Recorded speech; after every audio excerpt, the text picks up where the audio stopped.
皆さんこんばんは。フォーラム8プレゼンツ玉木のスポーツジャーナリズムの時間がやってまいりました。MC のスポーツライター小崎です。このチャンネルはスポーツ文化評論家玉木正之が送る既存メディアとは異なる視点でスポーツの真の問題点を取り上げ考える番組です。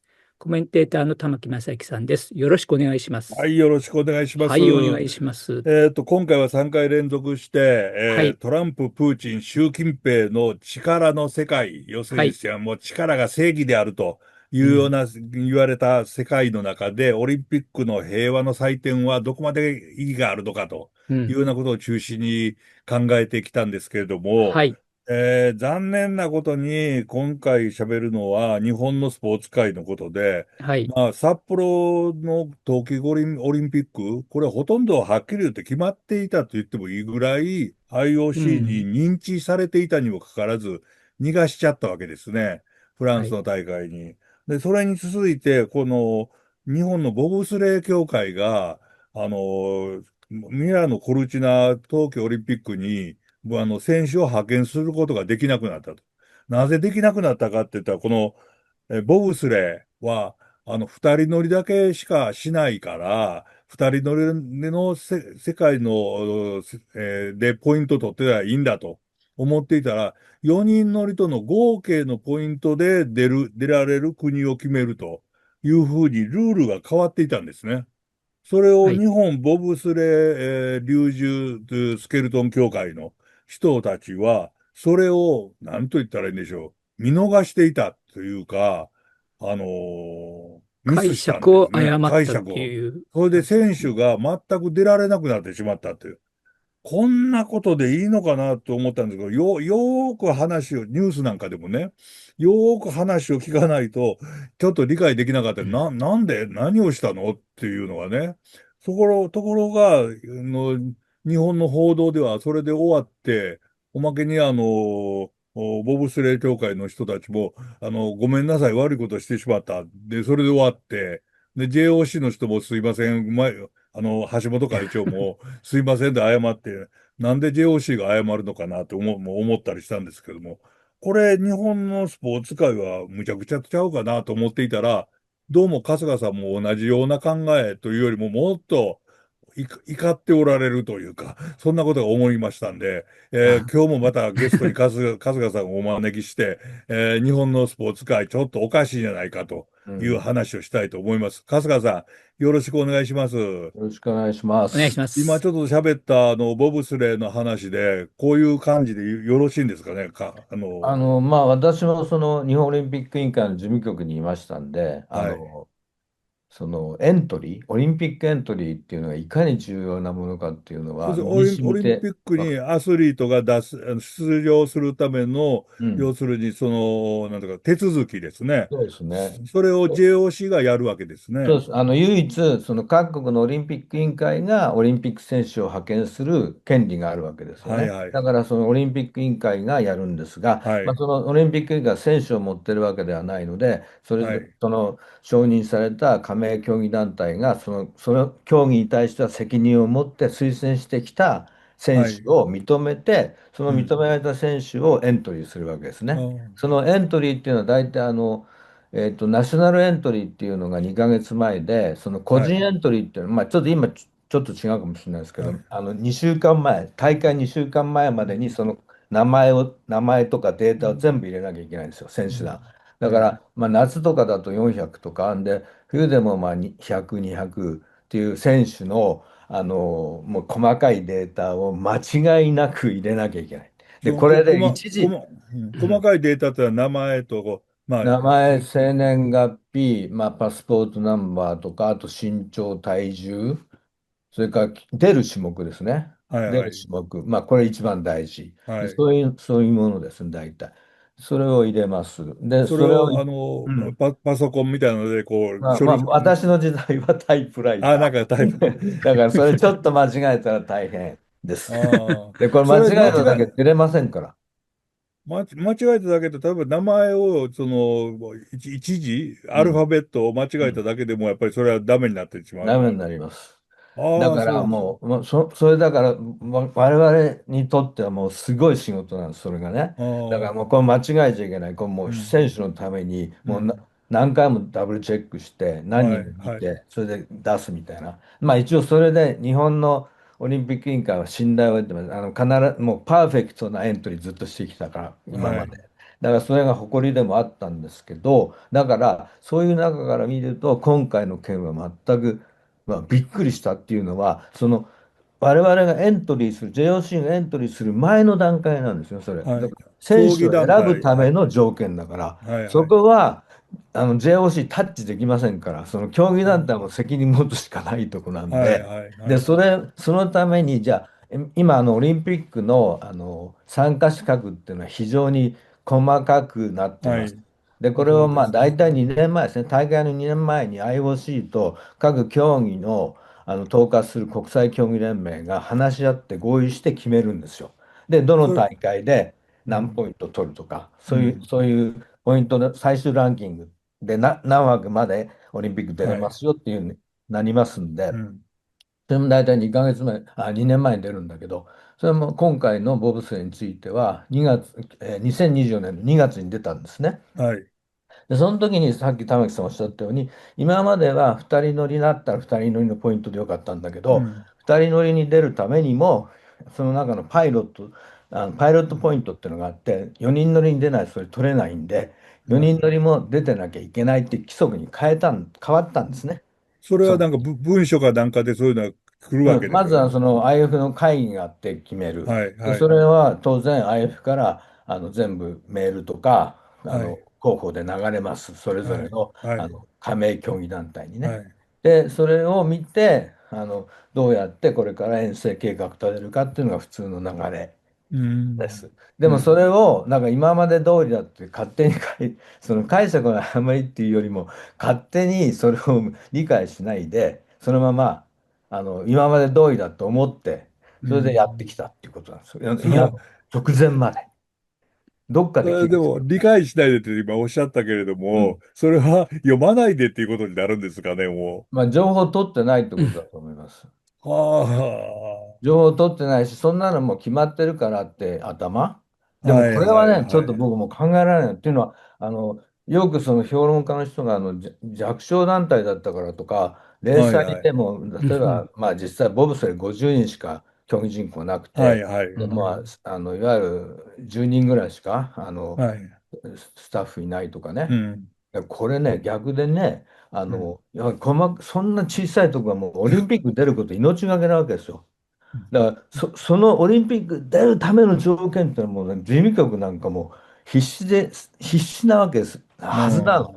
だからそれができないっていうのは逆にね、そのでかい団体でも誰がやったか分かんねえよみたいになってれば別だけど、それうがないなん、と思って、それもびっくりしたんです。あだから、あ、で、その後で、まあいろいろかつての選手とか、なんかその話聞いてると、まあもともとちょっとボブスレーの問題聞いてたんで、うん、見たらやっぱりその連盟自身のね、あり方にちょっと問題があるかなとういうふうん、に思わざるを得ないところがあって、っていうのは、うん。2014年のソチオリンピック出た以降、全はい、く出れてないんですよ。はい、そはい、の出れてない理由に、いわゆる遠征でポイントを取る取り方、はい、稚拙さとかもあったりして、はい。そこに真面目に取り組んでないようなう形があったん、んで、こうなると、さっきおっしゃってたように、橋本聖子 JOC 会長は、はい。なんていうか人がいい人なんで、ええ。本当に人がいい。自分がね、悪くなくても悪いって言っちゃうところがあるので、今回もちょっうん、となんか日本スポーツ協会の理事でもあるから、そこで謝ったなんて報道が出てたんで、いや、これ謝っちゃダメだろうっていうのは僕も。うん、だってこれ JOC の責任で全くないですから、競技そうですね。団体の本当責任持ってもらわないと困るところなんですよ。そうですね。JOC のトップの人だったら、その競技団体を叱責しなきゃいけない立場でそうそうすよね。そうそう。そで自う。だから、分が謝るんじゃなくって。だからなんでやってんだよって話しないうん。と治んないです、これ。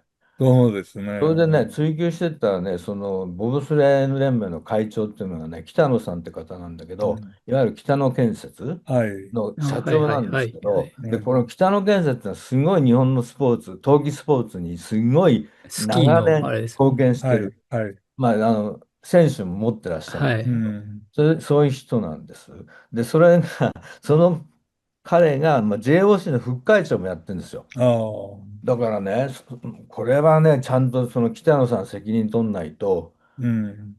ダメじゃないって思う部分うですね。ん。じゃないと、日本代表選手なんて行く選手、これから行く選手にとっても JOC が選手のためにちゃんと盾になり、うん。面倒見てくれるっていう、まあ、信頼関係、うん。これが崩れるから、うん。それはちゃんとやってもらわないといけないなって私は思ってます。うん、なるほどね。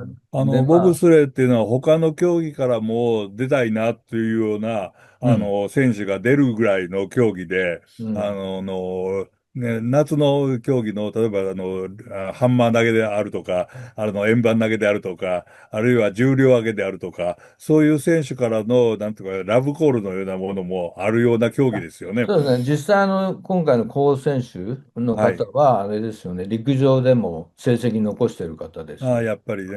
うそういうん。人が来て、まあ、かつてスポーツ長官だった室伏さんも、ハンマー投げ室伏さん、はい。やつも、うん。まあ、金メダル取る前ですけど、それはい。に関わったりとか、選手として出たりしてまして、その頃話なるほど。題になったこともありますが、まあ、そういう、まあ、ご存知のように、そのヨーロッパではこれは結構人気のスポーツ人気で、ですね。そうですね。はい。F1 レースの、F1、うはい。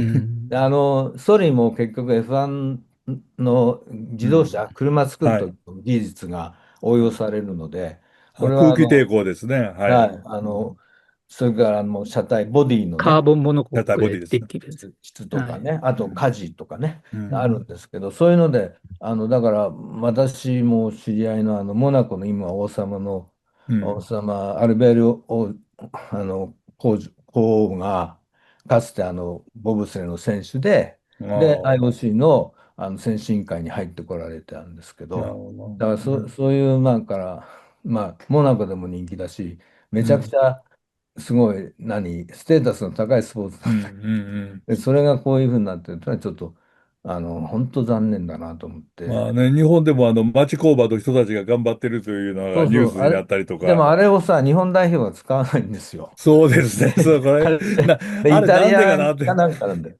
でもイまあ、タリアもそれ選手出れなくなったらしいから、今回ダメだったみたいなんであ、すけど、そうか。うん。だからあれです、ソリも今、北野建設が持って貸してるみたいな形になっなるほどな。てるんで、だから、やり方だと思うんですけどね。ただ、まあ、それはボブスレーの選手たちにも申し訳ないことだと、当然そうなんでしょうけれども、これ日本のスポーツ界として、札幌冬季オリンピックの時も同じようなと言っていいのかな。要するに情報の収集において、どうもまずかったんじゃないかということがありましたよね。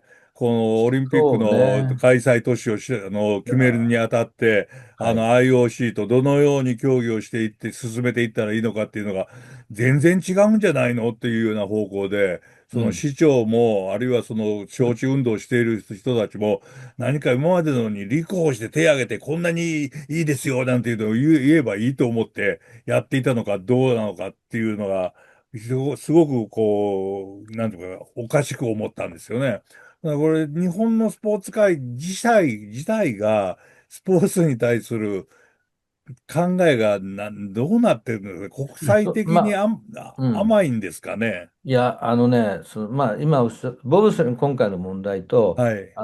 その札幌招札致、幌招致。残念の問題はちょっと質が違うと思うんですけはいど、はい。だからまあ、今回のボブスレーの問題は連盟の問題として、レーサー連はい。盟なんだけど、まあ、そのはい。連盟としてちゃんと責任を取らなきゃいけないと思うんうん。だと思いますが、IOC との折衝とか、IOC からですよ。はい。情報を取るっていう話は、やっぱりこれはオリンピック委員会、日本オリンピック委員うん。会の、障害担当というか、まあ、国際部の、情報収集に対する問題であったというふうにうん。ますね。それ情報収集力がなかったっていうことにないや、だるんですか？からね、すごい、多分会長とかに任せてたのかなっていう感じで、ああ、で、まあ、山下さんは、山下さん。はい。まあ、当時の会長ですけ健ど、なんかちょっと人がとってもいいところがあるのうん。で、信じきってたんじゃないかな。ね2030年だけ決めて、34うん。年はどうのこうのっていう、一緒に決めると思っていってない、はい。もう完璧にそれを信じていっちゃってますから。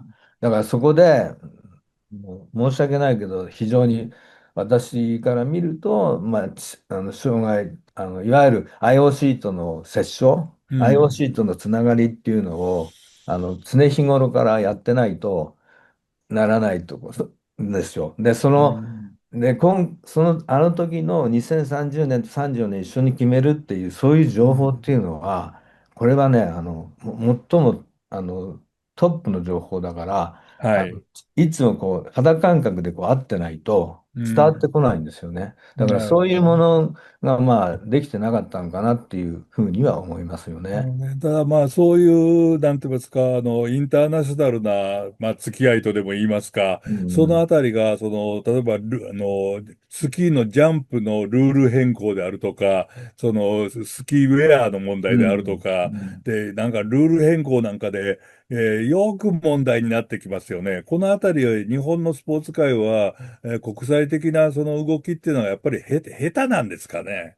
下手っていうかね、下手なんでしょうね。その感覚うん。がない人があー多いのかな、今、特うん。に冬のスポーツ言っちゃうと申し訳ないか。うん。結構ルールを変えるでしょ、ジそうャですね。ンプとか。はいはい。それをいつも網張ってないといけないっていうのもあるし、うん。そのお付き合いっていうんですかね、うん。IF の、まあ、幹部とはい。常に情報交換できるような立場にうん。ないと、立場っていうか、そういう関係作っとかないといけないんうん。だけど、結構それができてないのかな、まあ、今回のボブスもそうですけど、うん。あるんですね。でも、スうん。ポーツの団体の一番面白いところっていうのは、その垣根越えて、誰とでも仲良くなれるっていう部分なんで、そこを一番ああ。楽しんでやってもらわないとうん。まずいんですようね。例えば僕みたいなん。庶民でもうん。IOC の関係のアン王女と一緒に喋るとか飯食ううとかん。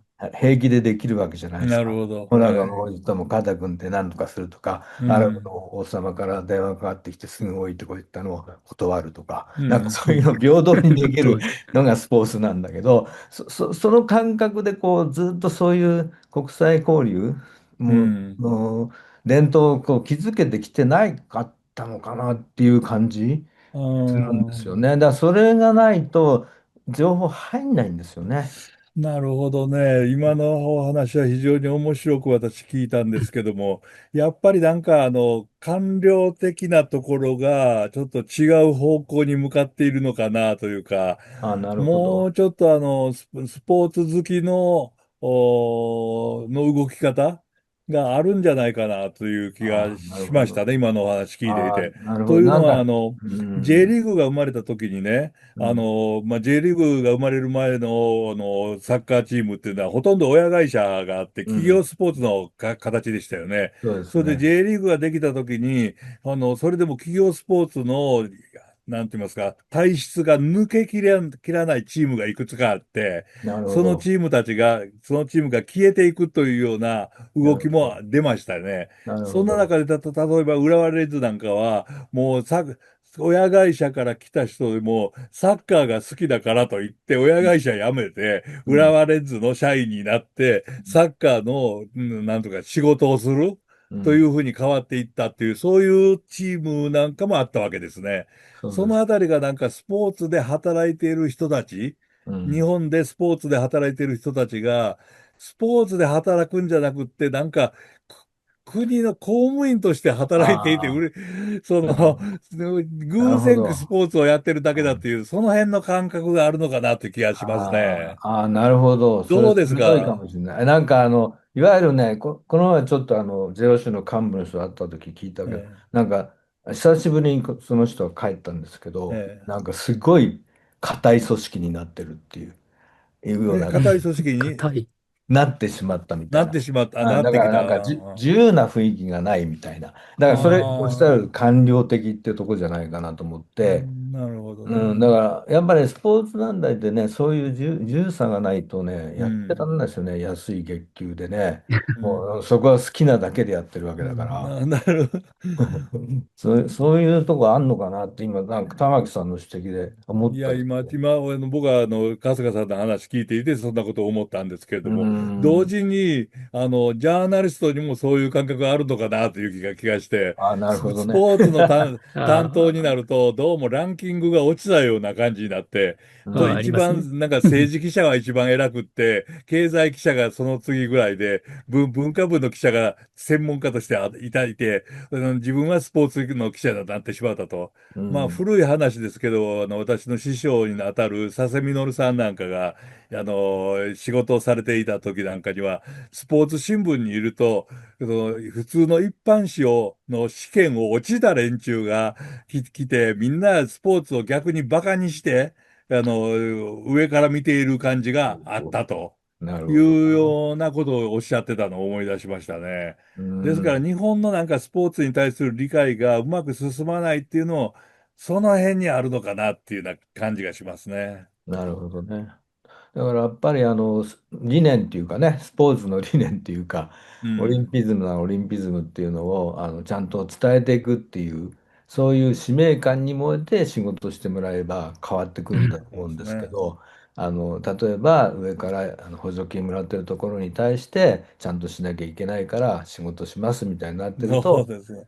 そういう不自由さが出てくるのかなと。だから何のためにそのね、仕事してんのかっていうところですよね。だって、そうですね。ボブスレーはもう本当オリンピックに出るための期間なわけだから、そうそこのですね。一番大事なところがないとうんいうのはちょっとわかんないですね。これ、他国の選手に指摘されて分かったってことですよね。だから、なんからしいうん、ですそこね。まで、うん。ね、交流がなかったってことうですよね。まあ、他たまの国の選たま手。じゃないですかね。例えば、まあ、会ってても、まあ、知ってんええ、だろうと思って付き合ってて、ああ、ああ、でもお前さ、みたいになっっていうたと思話ですよう。ね。そういうことだと思う。だからそこまでに確認をね、こちらから何もしなかったって、そこういうことだよねっていう話もしてなかったってことう。まあ、選手もですよね。そうだけど、まあ、でも事務局だコーチ陣ね。もってことですよコーチもそね。う、コーチもそう。コーチがだって、大体コーチが全部ね、ああいうのをね、把握ああいうして、の、そうですよね。事務局に行ってね、事務局来てないえのっつって、来てませんとこはそれだけど、え、来てるんえだったら、じゃあそういう文章見せてっつって、あれです、自分で翻訳して、ちゃんえ、と理解ええ、してっていう風なのが、大体普通、そう、いろんな零細競技団体でもやってることなんですけど、そう、僕がやってるビーチバレーでも2年前ぐらいにステートメントがちゃんと出るんですよね。オリンピックの、うん、そうですね。うん、その条件、出場うん。条件って、うん、それをクオリフィケーションシみんな、ステム。うん、それをこう訳して、ここはこういう解釈でいいんだよねってみんなで話し合いますうからん、ね。ああ、うん、そうでしょうね。で、他の国のコーチにも聞くんですよ。で、こういうわかんなかった解釈でいいらね。んだよね、うん。みたいなことをやっそうそう、てますから、解釈があるからね。ええでも今回解釈の前の段階だもん。前の段階ですね。もう解釈するとかじゃないもんね。最低限のルールのうん。段階ですよね。これにし、そうなんだ。ここだからでポイントそういうのがなか取らなきゃいけなったっていういっていう。話ですよね、うん、全く。うん、そうなんそうですね。まあ、だな。スポーツに携わる人がスポーツに対してもう、なんて言いますか、理解するっていうのは当然ですけれども、こんなに面白く素晴らしいものはないということうん。を気づいてやってほしいですね。だってもう政治よりも平和に近い位置にいるんだし、それからうん。人間が思い切り、世界中の人間が、一緒になって楽しめるものはこれしかないんだと。それうん。に俺たちが携わってるんだっていうのを、ジャーナリズムを担ってる人たちも、それからスポーツを運営する人たちも、全部そこを理解してアスリートと一緒にこうやってほしいなと。もうそれしかないですね、春日さそうですね。まあ、だけど、スポーツの仕事してんだったら、スポーツ好きじゃないとね、どうしようもないですよね。ん。だからやっでもぱ、ス昔ね、ポーツ愛がないっていうのが結論になっちゃうとさ、寂しいものがありませんか。いえ、さあ、昔寂しかったですよ。そういう人ばっかりの中で野球の取材していたことはありましたからね。ご立派ですね、その根性いやが。いやいやいやいやいや、いやいや。すごいよ、それ、打たれ強いっていうのかな、ないや、んつうの。まあ、打たれ強いのはありましたけれどもね。いや本当、フリーランスでスポーツの仕事をしているって、そもそもスポーツライターという言葉がなかったですからね。最初、スポーまツライターって名乗った時に、もう NHK の人も講談社の人も、それから朝日新聞の人も全部スポーツライターってそんな名前ないから、やめてくれと。で、フリーライターがスポーツ評論家にしてくれって言われて、あ、フリーうん。ライターっていうのはただで原稿書いてるみたいだから嫌だって言って、スポーツうん。評論家だったらどうぞ偉そうすぎるから嫌だって言って、スポーツイラストレーテッドで見つけたスポーツライターを使うって言い続けて、やっと使えるようになったのが40歳過ぎてからですかね。あ、じゃあ、玉木さんが作った言葉なんですか？そうです。あ、私がスポーそうなんツライターですか。第一号です。自称スポ他、ーツライターから 実証。そ一般う、名にな自称スったと。ポーツライターで 今って BCA、広辞苑に出てますスポーツライター。だってもう、いや、出てる出かな。てるかな。